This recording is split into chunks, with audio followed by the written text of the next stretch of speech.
Hello, hello, hello. Welcome back to Half Year, Half Day. Half there. My name is Adele and Gadi, not God ariko.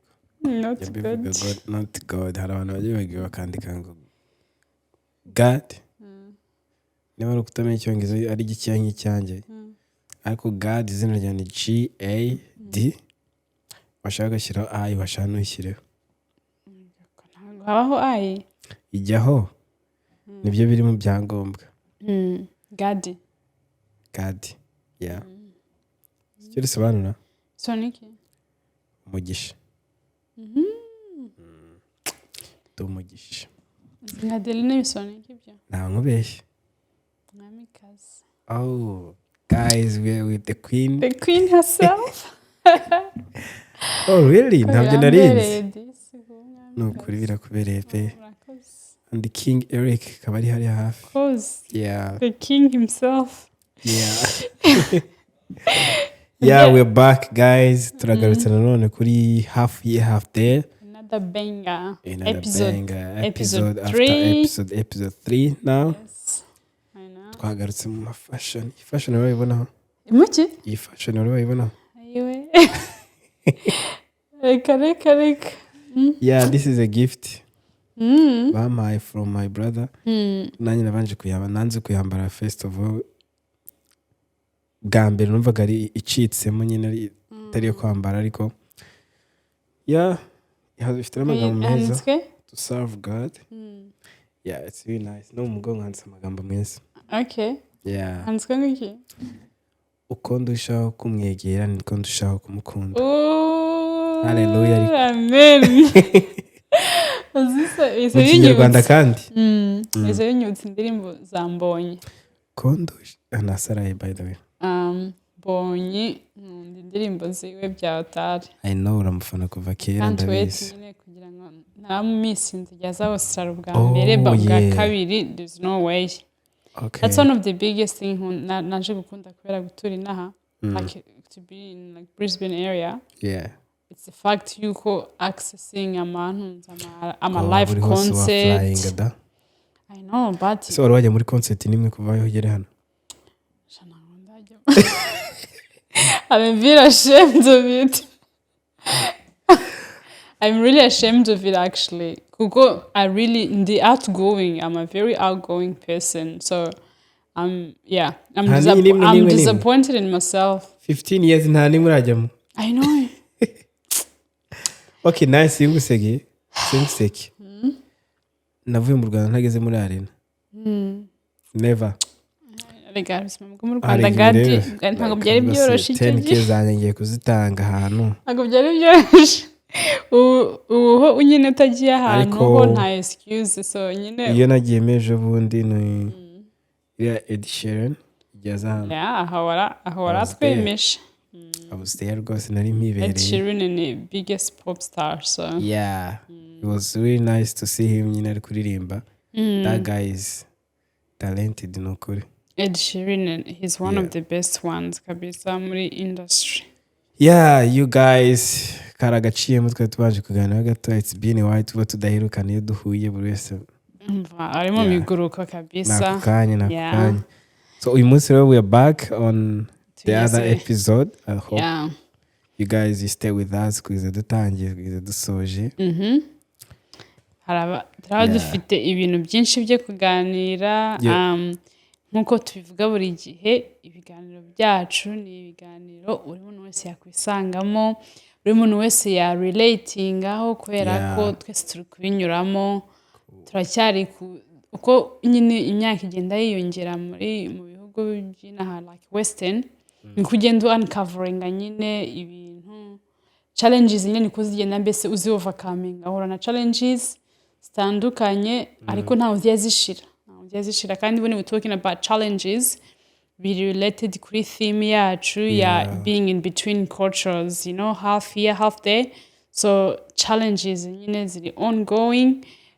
Izo dushaka kugira ngo tuvugeho uyu munsi ni kimwe mu bintu duhura nabyo byo kumva ko guilty gaba bibyita mu Kinyarwanda.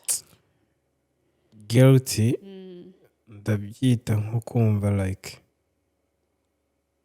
kind of nko kumva ufite ipfunwe ipfunwe ariko riri gusandinga bad ariko nyine nko kuvuga ngo mbese ni so hano ibyo dushaka kuganiraho you know sure what to do like ntabwo uzi icyo guhitamo ntabwo uzi niba wakwihitiramo ikintu cyawe ntabwo cyangwa uzi uri butegereze umuntu akaguhitiramo so guilt yo gucuzinga conflict yo kuba kwicuzingira ikintu cyawe nzi ko ndikumva nawe ugiye kuvuga ibyongereza nk'ibyanjye gato sorry urukunyanduza please so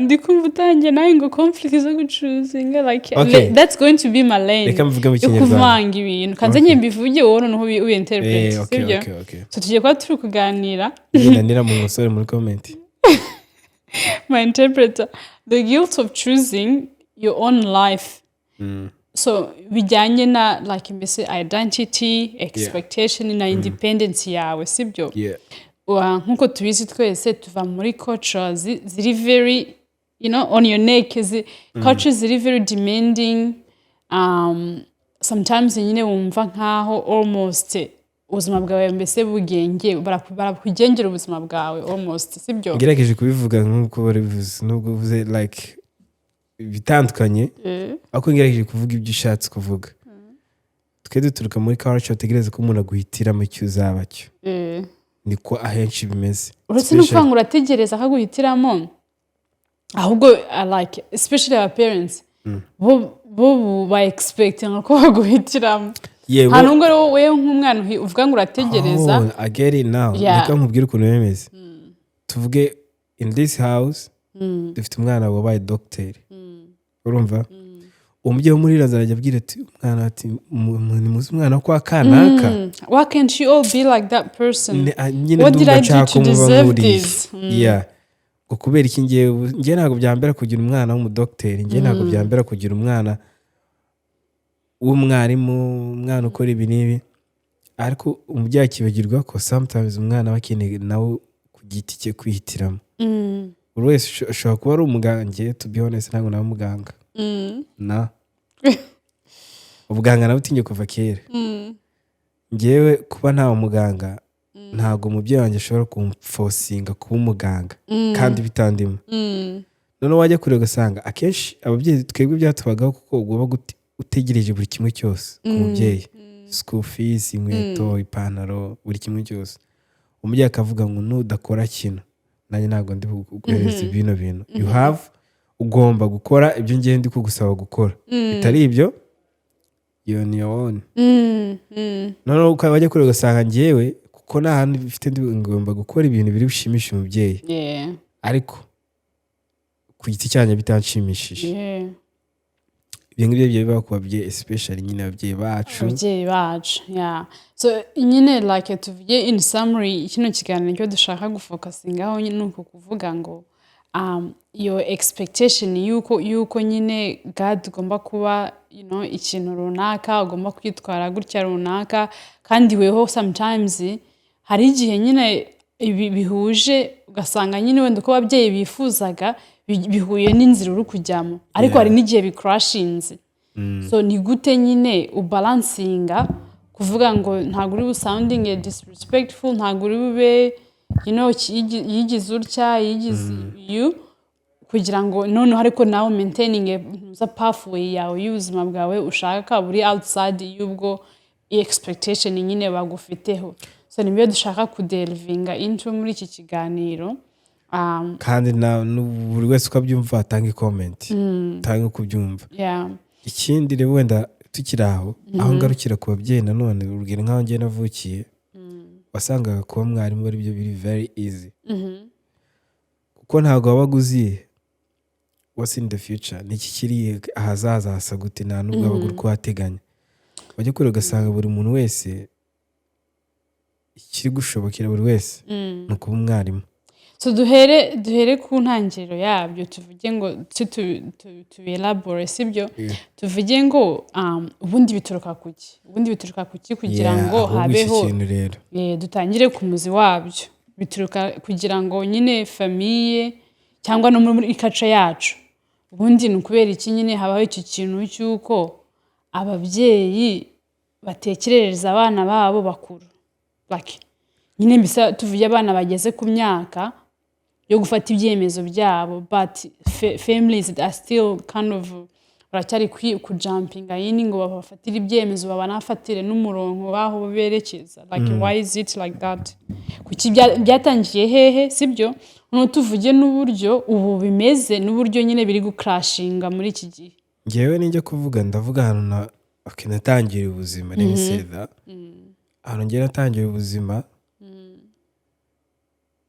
umubyeyi ugiye agomba kukwihitiramo ibyo ari kubona yakunze ibyo ari kubona yaguhitiramo ugati ngewe ndashaka kuzaba mwarimu nshaka kuzaba mwarimu kuko nibyo biri gutanga akazi hano nurangiza wenda nugira amahirwe uzajya kwiga ishara primaire tubeho ugasanga ni wowe bahanze amaso ushobora gukiza famiye yose nawe noneho bitewe na life urukundo urimo urukundo ubayemo there is no other choice noneho ikindi kintu cyagufosinga kuvuga byanze bikunze ngomba kuba mwarimu nuko wasanga n'umuntu wagiye kwiga ibindi bintu wagiye kwiga math physique wagiye kwiga accountability wagiye nyine ibintu byose yagiye kwiga yaragarukaga akaba mwarimu urumva there was no other choice wavuga ngo ngiye ndihitiramo kuba iki ngiki usibye kugenza ikiga ukagaruka ukaba mwarimu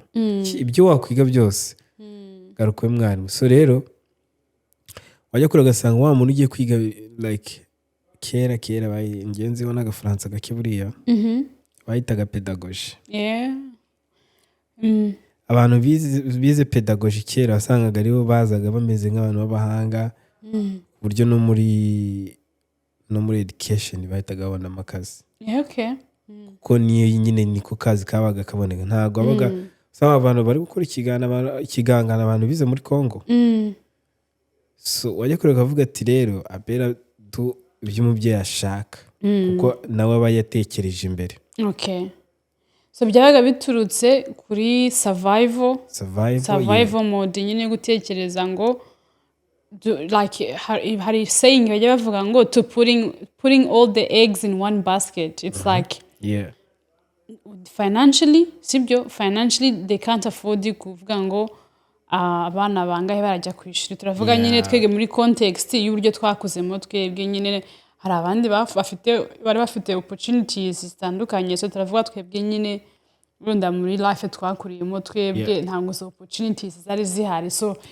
it was you either babishuriye umwe cyangwa babiri but more than that it was a struggle so noneho bakavuga ngo ni ihe degree ya iri likely yuko yazazana result zituma nyine benefiting at the wider news umubyeyi buvuge ngo I'll send you to school nugaruka uzamfasha kwishyura kandi ugasabira ku making a sense it was almost like a sacrificial like nyine nawe ugiyeyo nawe no only ugiyeyo uvuze ngo ntibyanjye ni for me but it's actually for everyone kuko kurangiza kwawe wasangaga uri ufasha bagukurikira ni buri mukuru wanyu wasangaga ni wowe uri bufashe famiye rero hariya there was no other option yo kuvuga ngo ngiye ndihitiramo ugomba gutegereza umubyeyi akavuga ndashaka kujya kwiga ikintu akongera abanza gushwana na papa ndavuga ntaho nshaka kujya kwiga bino ugomba kujya kubyiga noneho hari ukuntu warangizaga high school ntabwo ari high school warangizaga troncom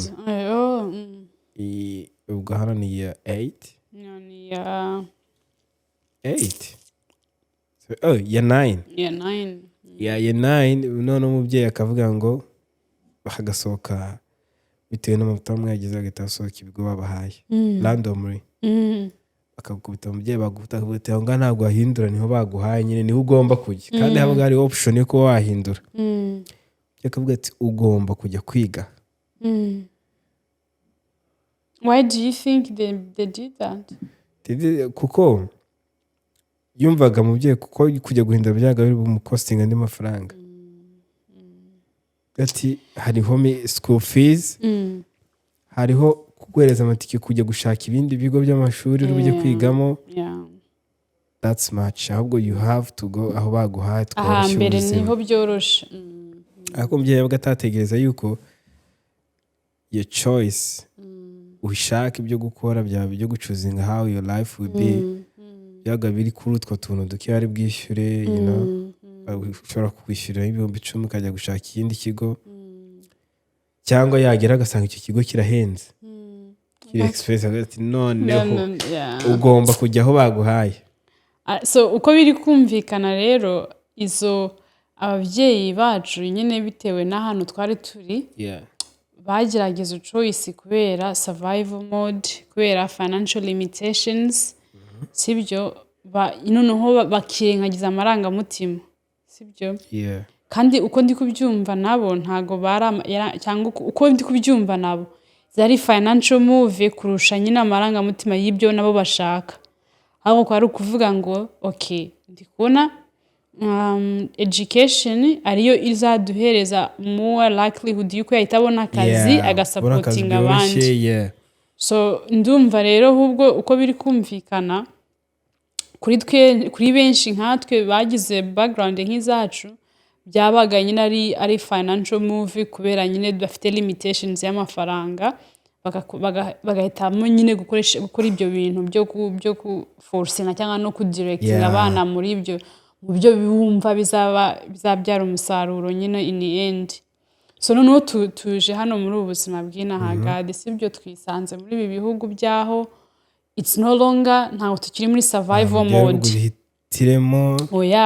kuhitiramo mu byo babikora babishatse sibyo ahubwo we no longer in survival mode sibyo iriya yari survival mode yaho uvuga ngo it has to be this way or there's no other way.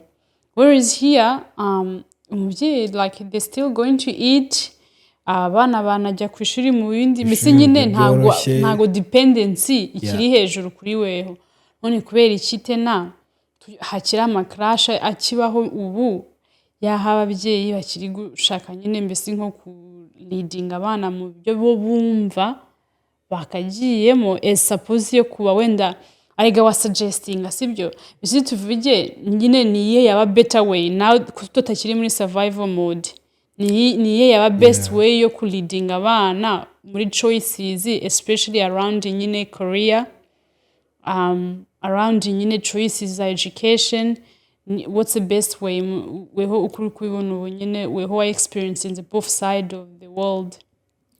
Ngewe I would say revo biriho ubu ngubu ntabwo ikiri nk'iya kera kuko umwana ntabwo umubyeyi ari mubwira ngo ndakwima kintu n'udakora kintu ntabwo ndi bukugurira inkweto n'udakora kintu ubwo umwana yayigurira ahubwo usanga ababyeyi ashaka ko umwana bakora ikintu nubwo wenda yabwira umwana ntiyumve ndashaka ugomba kuba doctor ndashaka ugomba kuba iki n'iki ugomba gukora kino ariko wajya no kugaruka kuri side y'abantu ugasanga none actually none hariya nta option bafite ko bahitamo ibyo bashaka bari bafite dreams zo kuzaba umuntu ukomeye umuyobozi sometimes nta nubwo izo dream bagize chance zo kuzitekerezaho warazisuppressinga kubera nyine ahantu wari uri I wish naba gutya I wish nabuye ariko none wajya kure ugasanga igeze hano naho bishoboka dreams zikarangirira hacyari nizo power struggle ahubwo zo kuvuga ngo wenda ugize chance yo kuvuga ngo ugiye kugira igihe cyo kwitekerezaho wisobanukirwe but then there is also like a parent who's pushing you to be icyo watabaye nabwo. I think hano umubyeyi ntabwo abakiri kuguhitiramo uko mbibona umubyeyi ntabwo abakiri kuguhitiramo ngo no you know what you can be this ahubwo hano iyo uhageze niho wihitiramo urashaka gukora urashaka kwiga ni ibintu bibiri nushaka kwiga niho ujya gusanga umuntu yize courses zitandukanye zirenga 10 courses either ashaka kuba nurse ashaka kuba doctor ashaka kuba like ugasanga umuntu afite survival mode ntabwo ikiri ahubwo ubu ngubu umuntu afite options zirenga 10 options kimwe n'icyanga arajya mu kindi iki nacyo ni cyanga afata iki nacyo ni cyanga afata ikindi ibyo byose hari abantu bikundira sibyo ngo ntabwo umuntu akigira ngo option ni imwe have to be the doctor mvuge ngo ngomba kuba doctor byanze bikunze ngo byirukanye ariko kuko twarenze ya survival mode byose birashoboka bimwe n'ibyanga ibindi birakunda mu gihe hariya ntabwo ibintu byose bikunda wo kubishaka none wajya kure ugasanga hari abo bigeramo challenges zibaho bikamucanga yajya hano akumva hariya niho hari amafaranga menshi ati hano ndabamanitse njye hari amafaranga menshi yagera agasanga haravunnye najya ahakora ibyoroshye ariko nkayabona nayo makeya cyangwa atoho byose bikamunanira kandi afite izo options zose ngero nkavuga ngo maybe this is the option this is the opportunity yo kuvuga ngo noneho ubwo ngeze hano my dreams nyiri hariya ntari mbifitiye ubushobozi cyari kuba kino kintu let me follow my dreams akabitabuje ko nakora n'izo certificates zindi ku ruhande ku buryo dreams zanjye nimbona biri kugenda slow mbe ndi gukora ibindi at the moment ntegereje ko ngera kuri dreams zanjye mvuge ngo I focus on this because zino nizo zari inzozi zanjye nkavuga zino zari inzozi zanjye have to do this narabikundaga nkiri umwana narabikundaga kubikora narabitryinze birafailinga ariko it was my dream hano byose birahari do you think none ntago hakiriho iyo pressure nyine ntago kiriho nkurikije uko mbibona ntago kiriho kuko umubyara kureka ati noneho it's your right to do icyo ushaka I think I disagree a little bit I personally think ko kagihari cyane mu mico muri culture zacu comparison nyine noneho umubyeyi kubera nabo ibikomere byabo bagize benshi ntago babashe kugira kwiga n'ibiki ubu noneho ahubwo ashaka ko weminga haya ube docteur umuloya ubiki nyine noneho ashaka ngo agupushinge muri kariyere nyine ugasanga bashaka ko njye ubyo ndiko ntekereza ku giti cyanjye I think iyo pressure iracyahari yuko abantu umwana yajya muri kariyere runaka tuvuge nk'urugero God sibyo wenda ntago mbizi ababyeyi bawe niba bari maybe they cool but others ubabwiye ngo I'm going to uni to do art mvuruguta umwanya they even think ntago baba proud yo kwibwira abandi bantu ngo my son is going to uni and they're doing art kandi ntago bazi ko wenda muri art ni wakora art ya music waba art ya producer art nyine art iri broad sibyo cyangwa n'umupainter nabyo nyine artist umupainter nabyo bibaho ariko mbese ibyo nshatse kuvuga families will be more proud of uvuze ngo uri umudoktere uri iki nyine bino bintu byo twari tuzi nyine kuba iri bigi ibyo wenda impamvu ntari butindeho ndabyumva impamvu wenda tutahuje ngiye abona vugize cyane ni bano bantu babyeyi benshi tuzana batuzana turi sa naho dukuzemo gakeya akona umwana ari passion ye no kwikorera apfa kuba hari ahantu bari mu amafaranga atitaye ngo bimeze gute nubwo arabyeyi bamwe bibabaza bete umwana wanjye namuzanye hano kwiga byaranze namuzanye hano nshaka kuyiga none ageze hano agiye mu tuzi tudakwiranye n'imyaka ye awishi akagiye hano akareba akavuga ati n'ubundi ntabwo mfite uburenganzira bwo kumubaza afite uburenganzira bwo kwikorera ibyo ashaka rero ababyeyi bo bamaze igihe hano ari kurera umwana yigiye hano high school ari kumwirerera muzamura mubona umubyeyi aba afite uburenganzira bwo kuba aba afite ubushobozi bwo ko yabwira umwana tangira ukunde bino bintu ndashaka uzaba kino urumva ababyeyi bo baracyahaye ibyo ndabyemera ariko twebwe ababyeyi bazana dukuzemo gake tutakiri abana bo muri high school umubyara kureka akavuga ati none ntabwo mfite uburenganzira bwo kukuvaho ikintu icyo ushaka ariko ntabwo ndi bugutegeke ngo ubwire ngo ujya gukora kino wowe ukumva ushakiye gukora genda ukore. That's good to know. I think wenda kuko nyine baba bazi ko already they've done iyo influence bayigize iriya barayigize iyo influence, so it's like babonye result yayo, so now there's no point, ahubwo barajya kuri bwa bandi batoya bagifiteho influence tena noneho. Ndi kukubwira ngo ababyeyi iyo tugeze hano yaragutryinze iriya yagira hano akabona mu mazi kuba mukuru wakwifatira imyanzuro nta kugira ufite ijambo arakureka, akaba yakubwira ko ntashyiremo imbaraga nyinshi, akavuga ati okay kora ibyo wumva ushaka nta kibazo, ariko abandi bakiri under age bakibu agishoboye kubwira abwira ati muzabe bano muzakore gutya kigisha umwana we, cyangwa ababyeyi beza nemera rero nabahe kandi acaca umwana kumva icyo umwana akunda. N'ubundi niko byakagenze. I think nyine like kandi nka gutyo bivuze ngo hari ababyeyi nyine babona ko umaze kuba mature, umaze kuba adult, akaguha space yawe wewe ugafiguring out inzira yawe, abo nabo ni byiza cyane, burya nabo bahiyo respect abana, akamenya ko wafata ibyemezo byawe kandi you live with it. Hari abandi bapushinga mu buzima bw'abantu, sibyo, ntibamenye nyine igihe umuntu yabaye mukuru, sibyo, ntibamenye igihe umuntu yabaye mukuru bakomeza gupushinga agenda zabo. Kubera iki? Kubera pride yo na competition. Famille zacu zigira competitions cyane, sibyo.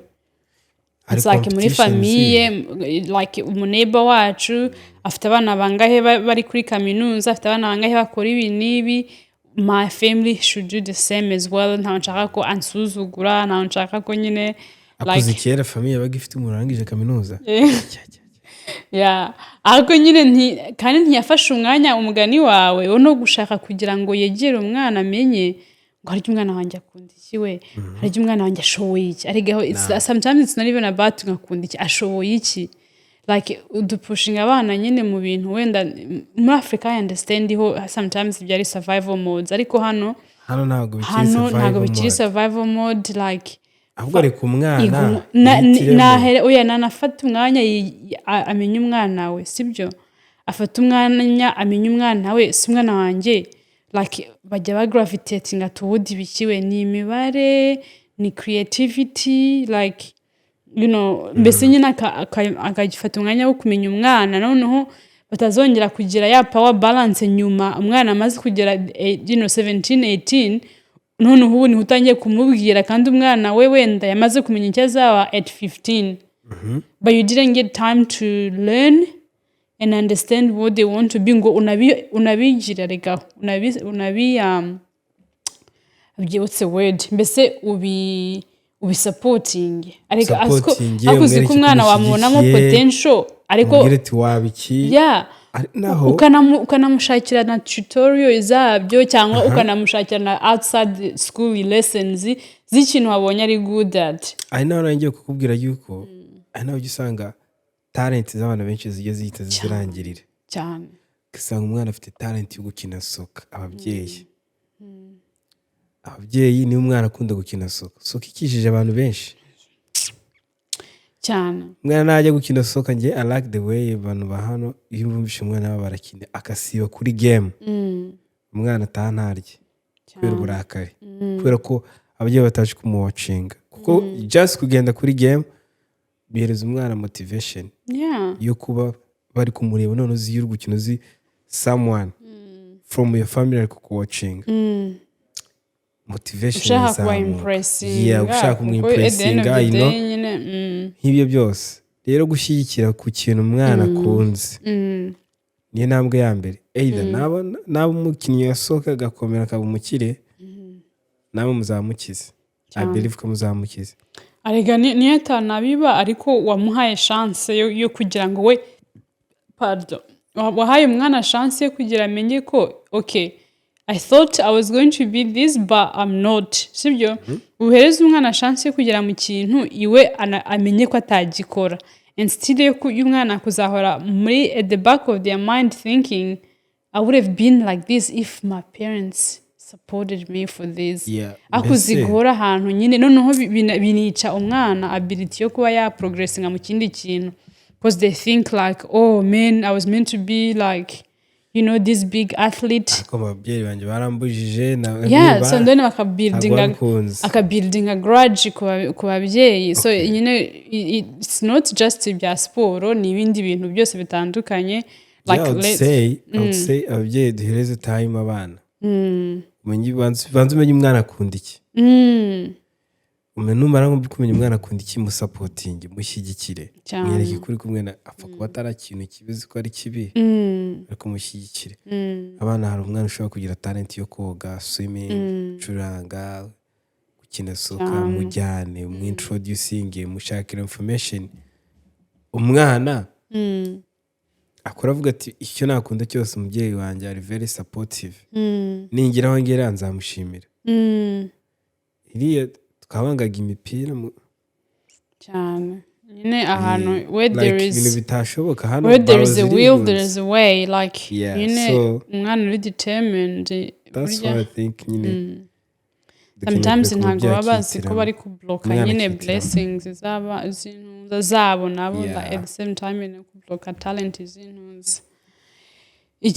Ikindi nshaka kugira tuganireho ni intunza. So talking about expectation in a pressure, like marriage, sibyo?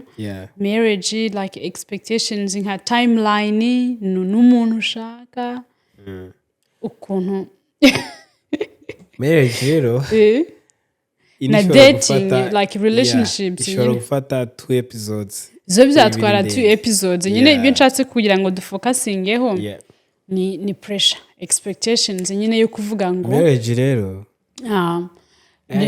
ni expectations yo kuvuga ngo okay, God umaze kuba how old are you about me? Why am I example now? Arundi turi kumwe hano. Okay, I'm sure your parents will be happy that I talked about this. God bazi kugira imyaka ingahe 29. Ubu nyine ibintu byakomeye.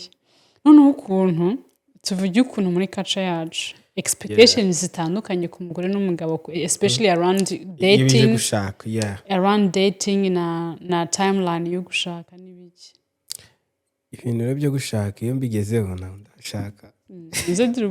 Ntaho turi kuvuga dutanga relationship advice, ariko ntabwo turi kuvuga kuri expectations, kandi nayo izo expectations you're actually going through it right now. Exactly. So then you can relate. Expectations zo gushaka ziri ku yindi level ku byo nk'iwacu muri Afrika ukuntu byaga bimeze n'ukuntu bimeze ubu.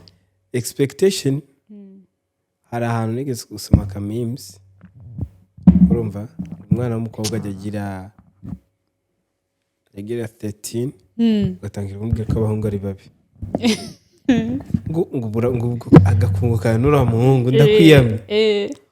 Yagira 16 mwana wanjye abahungu ni babi, tangiye kubwira ubibi by'abahungu. 18 ngura muhungu uko muhararanye n'uwahe, ubwo utangiye kwigira uduhungu, urumva. 21 ugatangira we ntabwo nkibona Claude mu rugo. Oya iyo biri kuri 25 urarese ngo wa muhungu byagenze bite? Ndi burukankagaho ukanatuka. None wagira 26 ese nta n'umuhungu urakubaza izina ngo byagenze uti kwiwacu byagenze biti tutayatugumirwa. Ukuvuga ngo ababyeyi uko ugenda ukora agenda nyine baguteke bafite expectation bitewe n'ahantu ugeze uri gukura. Nkanjye mu bahungu bo rero n'andi babona utangiye gukurukana n'udukavuga uri kuri young age 16 akavuga ati Mungu wacu nitureba nabi azatuzanira umwana. Sibyo? Izo expectations zibaho both abahungu n'abakobwa, ariko ziba zitandukanye. Umuhungu aba expecting yuko agomba gutereta. Muri culture yacu abahungu nibo batereta. Muri culture yacu abakobwa nibo bategereza umuhungu akaza. Ariho nanjye ngira nkavuga abakobwa wenda baragowe kuri side imwe ko ntabwo yajya kwiteretera, arategereza. Kandi rero nizo pressure baba barashizeho za timeline, like nko kuvuga ngo okay umaze kugira 27 28 everyone now is looking like you know time is ticking ira vuba uriya muhungu kubera ko kumwanga byagenze bite so expectation ku bahungu twebwe iyo tugeze mu myaka 24 utangira kukubaza do you have a girlfriend ufite umukunzi ntabwo avuga nk'umukunzi bavuga nk'inshuti ufite inshuti gati ndazifite nyinshi ufite inshuti nyinshi uravuga se inshuti what do you mean inshuti kuko ufite inshuti bahungu ufite inshuti z'abakobwa ufite inshuti ariko nyine yakumva shinzwe kandi k'imyaka nyine urabona umaze gukura gatumenya aho yarashatse kwerekeza rero kugira inshuti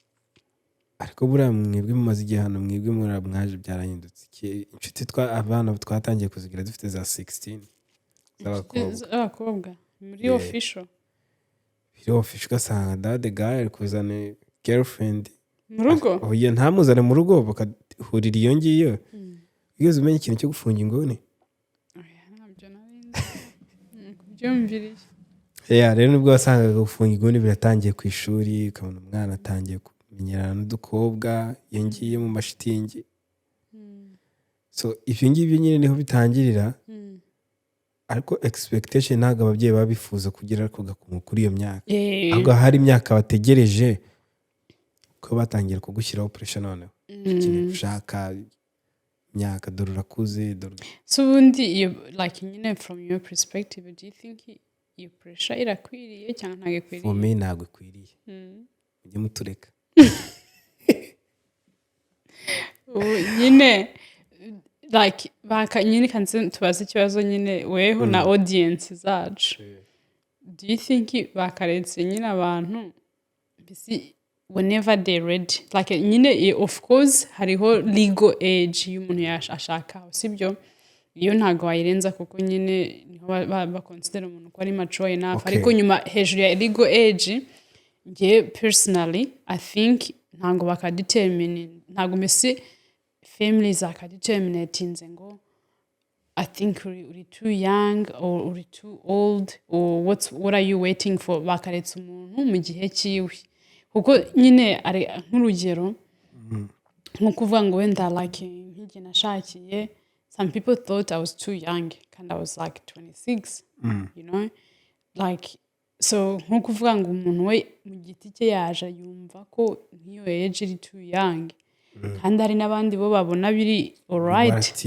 biri alright oya kanabona biri na perfect timing so nyine kubera iki hatabaho ikintu cyo kuvuga ngo bareke umuntu agire independence ye mu gufata ibyo byemezo kuko at the end of the day nyine ni ubuzima bwawe izo choices niweho consequences niwo zizabaho nurashinga for the sake yo kuvuga ngo ushize umuntu mu mago then uzaba uri miserable imyaka iyo ngahe yose iri imbere so personally if it was up to me I would just navuga ngo our parents they should back off a little bit but they calm down space please take it easy barejya abantu you know niwe umuntu ari mukuru afata icyo cyemezo nundi nta nubwo uzi ngo yahuriye he n'uwo muntu nyine ucatse gutangira kwivanga mu bintu nka gutyo arigaho uziko ngarutse nko kuvuga ngo expectations ku bagore cyane cyane ariko uziko nk'icyo gihe like they almost were bored nta kindi kintu cyo gukora ahubwo baye umuntu nyine w'inkumi then what else you gonna do nothing get married ariko nk'ubu like hari nk'umukobwa uburi ambitious akavuga ngo you know what njyewe I prioritize career yanjye right now nshaka gufocusinga meeting like ngire kuri level runaka muri corporate kantuza cyangwa na business yanjye manze ngire kuri iyi level kuko nzi ko ndamutse wenda nshatse cyangwa ngiye muri relationship byaba distracting kuri njyewe umuntu akaba committed akavuga ngo you know what njyewe I don't even mind being married at 30 31 32 so ira ntuza nyine bajya bita ngo ni ntuza ni clock time y'abantu nyine mbese hariho almost nk'igihe bashizeho runaka kiri unspoken hariho unspoken expectation yuko by 30 ni utarashatse uri umukobwa oh my goodness what's going on with you you know I wish ko nyine byahinduka pe makareka abantu nyine bakagira iyo freedom yo kugira no nyine muri society ntibinagore ngo niba uri theri wumva ufite ipfunwe y'umukobwa ubwiza theri uri umukobwa yewe wagumiwe nyine ntugire ipfunwe ngo mbese society igahinduka ifite ukuntu society igahinduka nyine ikagira gusanga wenda nka hano turi culture hano abantu ba hano batambavuzeho kugira theri umeze nk'ukiri umwana gushaka ubona nta gahunda ufite kubaye bantu hano ba white ba white nyine ibo bari okay na 30 na 35 na 40 bashaka ntabyadanje wenda navuze ngo tube nkabo because we're not trying to at the end n'ubundi uzanashaka urumva ariko hari igihe ubu ubona ukabona igihe kitaragera ukabona hari byinshi ufite gukora akamara dreams zawe wari ufite uracyafite kuzigera biracyashoboka nyine icyo nshatse kuvuga nanjye sorry nta guciye mu ijambo it's like dushaka gukopinga culture runaka sibyo we like our culture n'ibiki ariko at the same time nibatange a little bit of freedom like barekureho gakeya allow a little bit of independence ku bantu iyo pressure igabanyuke yo kugira especially ku magenda yombi atandukanye ufite pressure yawe nk'umugabo uko ugomba kuba umeze n'umugore nawe pressure yo kuvuga ngo ugomba at this age you should be like this and noneho washatse bwo when how soon you should have kids like all those things bumva ari byo byane twahireho byo kuvuga ngo baramuntu aragwitiramo icyiza bacyo hari abantu bumva ku deciding for your life which is really like very hard very difficult noneho turi no kugira abana bari gukurira inaha bari so smart bari so like bari intuitive abana bari gukura muri no ntunza baba Gen Z n'aba Gen Alpha bari very intuitive like I think level ya maturity yabo iri kuza yihuse kubera ko bagira iyo time ya critical thinking bagira time mbese yo kuanalyze aga problem solving for themselves so I don't think they should be challenged kuri level yaho baba pushed mu gufata ibyemezo batari happy yabyo kuko birangira habaye more resentment ariko gushaka umwana ubonaho aribyo navugaga urumva ababyeyi b'ubu ngubu bajya bumva bakudeciding icyo uzaba cyo uzaba iki umubyeyi akumva yakudecidingira ahubwo wenda ntanazi wenda ngo avuge ngo umwana wanjye yifuza kuba iki aba yakuguidinga akubwira ati bigenze gutya hari ababyeyi benshi ntabwo ari bose kuko ababyeyi bamaze gusobanukirwa ababyeyi ni ukuri ntibatwumve nabi ngo twabatatse I'm all pro like agatanga advice kabisa advice kuko nyine at the end of the day bari sage like the wisdom it's full of wisdom hari n'igihe nakubwira ikintu ugasanga what I like that advice ariko bikaba advice ntibibe ntuza ntibitegeko bibe advice umuntu acuzinge hari umubyeyi yumva okay tugaruke no kuba bana natwe b'urubyiruko umubyeyi avuga ukumva ibintu byo muri Afurika ibyo nibyo biracyari byo muri Afurika byavuye kuri mode please wikumva ko umubyeyi wawe ibintu byose ari kuvuga byabaye outdated bitakiri ku murongo ahubwo just listen ukoremo ibizima unamusobanurira mbere y'uko bikora cyane mubwire iti rero hariya bikora gutya ariko naho bikora gutya in a good way umufata nk'umuturage kuko I believe ko ururimi rwa mbere wavuze ari wowe kukwigishije cyane icyo aba cy'icyambere ni wowe ubikuraho so I think you need to explain ukamusobanurira ni gutya bigenda ukambwira ngo hano nageze niba warahisemo gushaka kubishaka ni gutya like izo expectations na pressure na versus kubalancinga izo expectations na culture na independence y'umuntu ibyo twashakaga kugira ngo tugusheho ni byiza ko umuntu like especially niba ari nk'umwana uri struggling n'ibyo bintu agahereza time yo kumva n'umubyeyi sometimes baba bakeneye no kumva rega kubera ko bisanze nabo muri ibi bihugu byaho like they've always been the ones to decide for you for everything but now bumva almost ko uba ari agasuzuguro yo utangiye kujya muganira so I think it's almost for talking for two sides like allowing abana kujya babaganiriza bikaba conversations not intunza like dictatorship kwabwiwenga ngo mumere nk'abuse naho uri gushwana ntabwo ari ukudetectinga uko umwe n'undi agomba kumera ahubwo it's like negotiations buri muntu akumva side y'undi ariko nyine I think ikintu kiri prominent dushaka ku-emphasizinga ni ku-encouraginga independence y'abana bakagira n'iyo confidence yo gufata ibyemezo kuko turi mu isi y'aho problem solving it's one of the biggest skill ibikenewe mu bintu byose bitandukanye kandi umwana burya developing a problem solving skill igihe umuhaye umwanya wo kugira wo kudebata umuhaye umwanya wo kugira ngo uzane discussions nanjye nyivugeho nyikomenteho nyelaboratinge niba ndi against yabyo nyine how about this cyangwa wanambwira n'ikintu sinkemere ngafata icyanjye nkagikora nagitsindwa simbe shameful yo kuza kukikubwira sibyo ukanyakira tukavuga okay byagenze gutya what do we do next icyo gihe nize problem solving iri hejuru ntari kuzamenya nyine yo ntagikora niho hahandi ushyira umwana aho dictating English yanjye Englishing now niho hahandi udictating umwana urumva ugasanga umwana nagira chance yo kujya out none byandi bamwimye bya bindi byari bibi unleashing none ahitavuga ati okay now no I'm free to do ikintu cyose umubyeyi yambujije bitewe nuko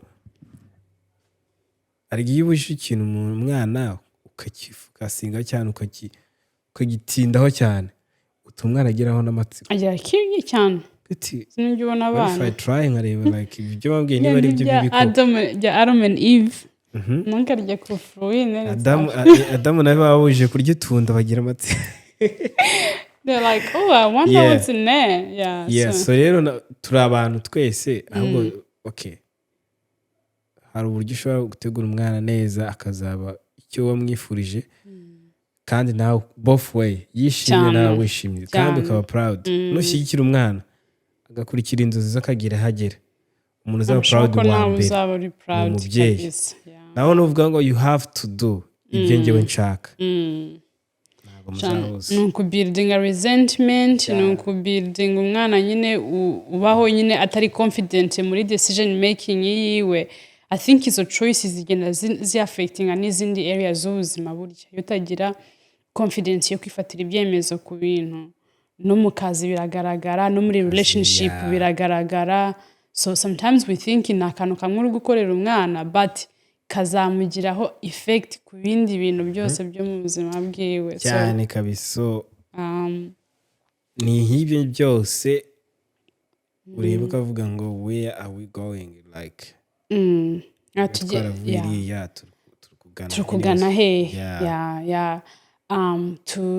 to evaluating ibintu you know it's okay kwicara ibyagendaga neza mbere ubu bitakiri kugenda what can we do about it n'iki twahindura n'iki twakomeza ku kazi hari ibintu tujya dukora byo bajya bavuga ngo ni bitatu sibyo what am I going to start what am I going to stop what am I going to keep sibyo start ni ikintu utari wagakoze urukona ari cyiza ushaka kugitangira stop ni ikintu wamaze gusanga ugasanga ntawe kiri kugenda neza kiri kwica ibintu ukakireka it's okay to stop ibintu you know noneho no gukipinga what's going on well ni iki kiri kugenda neza ni iki wakomeza so you know natwe dukora ko kantu ko kujya to evaluate ibintu just because you've always done ibintu igihe cyose it doesn't mean ubu nabwo ni byiza amateka arahinduka uhereza abana iyo ntunza nayo iyo chance yo kuba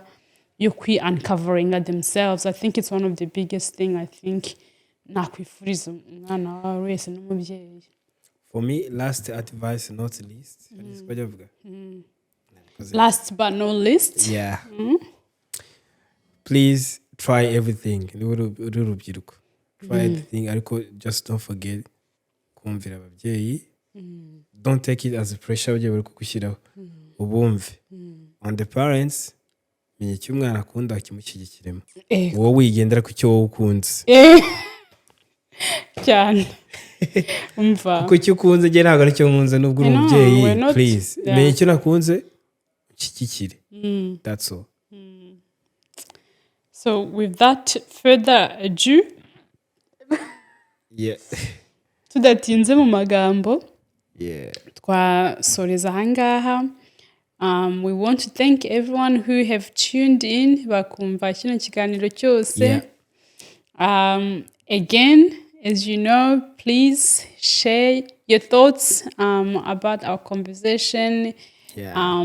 We, shira muri comment utubwire uko wabibonye. N'ibintu nyine namwe muhura nabyo, especially I want our Gen Zs. Gen Zs nyine bari aba diasporas batubwire experiences zabo. But even the parents as well. What do you think dushatse mu guest? Next. 100%.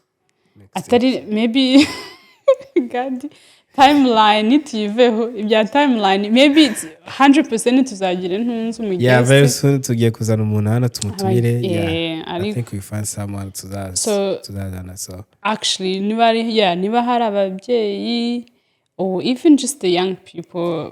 Let's start with young people. Bafite ntuza viewpoint bashaka gusharinga ibintu what worked for them that they would like for others to maybe learn from. That's true. Please, reach out. We would like to hear from you. We would like to have a conversation. N'umubyeyi nawe waba waratryinze akantu akavuga ngo you know what, I would like to share this with other people, parents and children. What do you children. think twatangira nawe?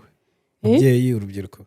Anyone uzashira hands up first, will be open to them. Guys, niba uzi kunyegereye ukaba ushaka kuba the first one on our podcast, please let me know in the comments. Ubundi noneho tuzicarane hano nawe tukubaze. Ntabwo tukubaza, tuganire. Tuzaganira. Ntabwo tujya tubaza hano. Turaganira. That's true.